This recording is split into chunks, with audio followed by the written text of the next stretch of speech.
Welcome to Toffee TV. My name is Cameron. I'm here to do a little bit of an academy report for you today. We're going to sit down, we're going to look at Everton's under 18s and their current form, as well as the under 23s, and then we might have a little bit of a discussion surrounding new signing Ben Godfrey towards the end of the video as well. So Everton under 18s are currently in absolutely flying form. They're first in their league, played 4 games, won 3 and drawn 1, beat Burnley 3-2 last time out. A fantastic performance thanks to a late penalty from Thomas Christopher Cannon, and then Thierry Small bagging 2 late goals. I think it was the 89th minute and the 92nd minute or something like that for Everton to win by 3-2. They play Leeds United on Saturday the 17th, and then the mini Merseyside derby will be the week after, so that's definitely one to look out for. They're in really good form at the moment, absolutely flying at the top of the league, exactly like the first team, taking what the first team are doing and replicating it into the academy levels. They've been in fantastic form, like I said, 4 games played, 3 wins and just the 1 draw, undefeated as well, which is obviously fantastic to see. I definitely keep an eye on the under 18s. Look, these are the players that obviously, a lot of Evertonians like to look at, certainly with the under 23s, as well as, players that we may see in the first team, in the future. And it's exciting to see, the academy sides playing and have a little look at those players and see, which of them have got that little bit about them that could potentially, make them into a Premier League footballer in years to come. And ultimately that's the goal, isn't it? When you look at your academy teams, the goal is that eventually these players will become Premier League footballers for Everton, or there's not much point in keeping them at the football club. You look at to move them on then.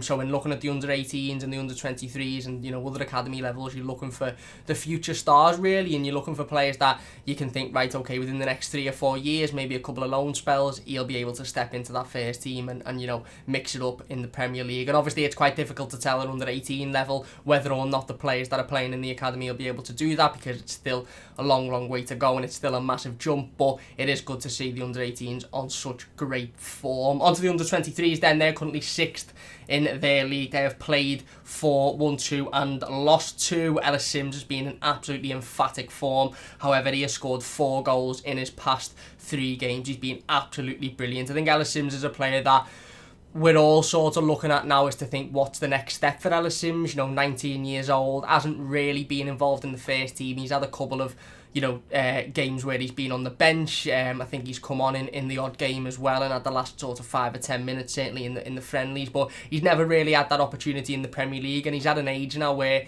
I think Everton Football Club need to be looking and thinking, right, okay, what is the next step for you? Because the last thing we want for Elliot Sims is him to just be playing in the under 23s for the next 2, 3, 4 years, and then ultimately he gets to that age where you look at him and you go, well, you're not, you're at that age now where you should be playing week in, week out in the Premier League, but you're not playing week in and week out in the Premier League, so we're going to have to move you on, because he is a very talented young player, very good young player. Everton under 23s lost 2-1 to Manchester City last time out. Elliot Sims scored in that game, but yeah, like I said, for me, he's a player. He's at an age now where the club need to look at him. David Unsworth said a couple of weeks ago that he will be at the club until at least January. Maybe they'll look to loan him out then, and then when he comes back, the view of involving him in the first team. Obviously, it's interesting with Elliot Sims at the moment because we've had Moise Kean go out on loan to PSG. We've had Theo Walcott go out on loan to Southampton. So we're currently sitting here now talking about the first team, and we've got obviously Dominic Calvert-Lewin, who's on absolutely unbelievable form. We've got Richarlison, who's on fantastic form as well. But if either of those two get injured, or if Dom gets injured and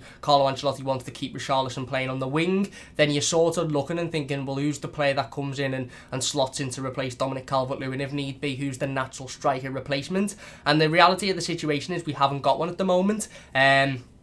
It would have been Moise Kean, and I'm not saying Moise Kean would be able to step in and do as good a job as Dominic Calvert-Lewin, because he wouldn't have been able to do that. He'd proven that before. But, I think Elliot Sims is the one that people, fans sort of look at and think, well, why not put him in there? Why not give him a go? Why not see if he can do it? Why not see if he can step up and perform on the Premier League stage? And I think, like I said, he's at that age now where I think the club need to be looking at him going, right, okay, maybe keep him in the under 23s for the remainder of this season, maybe even loan him out in January, but from next season onwards, his plan really needs to be to sort of the view of getting into that first team, because he's a very, very talented young player. He was scoring goals for fun at under 18s levels. He was scoring hat-tricks near enough every week. He's scoring goals for fun at under 23 level as well. And the only way we're going to be able to determine whether or not he can step in and play, to that level of performance in the Premier League and play in the first team and continue to score goals for fun in the first team is if he's given that opportunity to do that. So it'll be really, really interesting to see how Elliot Sims is future at Everton Football Club and how that sort of plays out. Everton Under 23s did sign new midfielder Ayman Janye, who is coming from Hakan. Very, very good midfielder, strong player, really, really looks like one for the future. Definitely a player to look out for as well. Somebody that I think would be really, really exciting to play in that under-23s midfield. Somebody that I think can definitely mix it up. And hopefully, again, the view is that he comes in, plays in that under-23s for, a season and a half, and then maybe looks to go out on loan with the plan to be playing in the first team in the future. Obviously, we brought in Niles Nkunku in the summer. I think the original plan for Niles Nkunku was that he'd go in to the under-23s and play the initial season there. But of course, due to the left-back situation with Leighton Baines retiring and Luca Dean being the only left-back at the club, first team left-back, Niles Nkunku is, of course, slotted in there and played in the Carabao Cup games and played absolutely fantastically. Ayman Janye looks a fantastic player. Very, very good midfielder. Like I said, can mix it up there, and I can't wait to see him playing for the under-23s in the future. Like I mentioned, last result wasn't a positive one, lost 2-1 to Manchester City, but they did beat Derby County 4-1 the week before. That's some fantastic talented players in there. We know obviously Callum Connolly, again another player that I think a lot of Evertonians will be looking out for due to the fact that, our right back situation at the moment isn't quite solid. You've got John Joe Kenny, who of course is injured at the moment. Seamus Coleman, who picked up an injury last time out as well. Josh Bowler's in there as well, Nathan Broadhead. So we've got a couple of names in there that I think, a lot of Evertonians will be familiar with because they've been in and around the first team, certainly in pre-season fixtures, and they're playing well in the under-23s. And like I said, there may be opportunities this season for the likes of Callum Connolly or potentially even an Elliot Sims to break through to the first team if Carlo Ancelotti decides to do that. So currently sitting 6th in the league, like I said, played 4-1-2, lost 2, so not the greatest run of form, but decent nevertheless. A couple of big wins, like I mentioned, that one against Derby County, the game prior to the Manchester City defeat. And I wanted to talk a little bit about Ben Godfrey as well before we finish the video. Of course, Everton signed 22-year-old centre-back Ben Godfrey from Norwich City on deadline day. We knew this one was going to happen. It had been rumoured for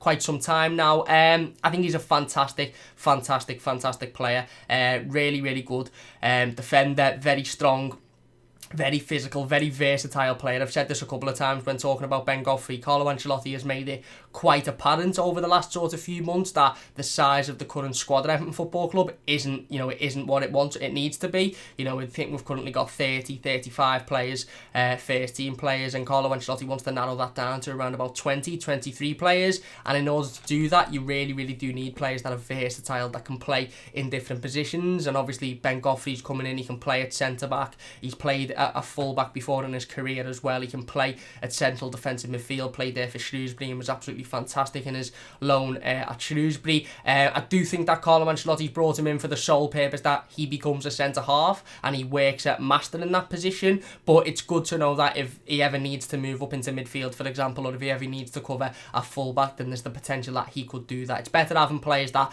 are versatile and that can play in various different positions rather than having players that can only play in one position, and if they're not there, then they're pretty much useless in the team. Obviously, Godfrey can play in the centre of that midfield. We've seen him at Norwich last season, scored a fantastic goal against Leicester, I believe it was. Really strong, really physical, gets himself about, throws his head into dangerous positions as well, isn't afraid to throw himself into dangerous positions. We saw his mentality, we saw his ambition, we saw his attitude a couple of times for Norwich last season. There was a clip that I'm sure a lot of you have seen on social media where he is literally the most forward Norwich player and he runs the whole length of the pitch to tackle an opposition player who's right at the other end of the pitch and who's about to score. He could have stood there and said, no, you know what, there's 5 or 6 of my teammates in front of me, so I'm not going to bother, but he doesn't. He gets his head up and he runs and he makes the tackle, the last tackle at the other end of the pitch. It's that type of enthusiasm, it's that type of attitude, it's that type of willingness to win the ball back that you want at Everton Football Club, and Ben Godfrey looks a fantastic young player and a brilliant signing for the club. £20 million plus add-ons, which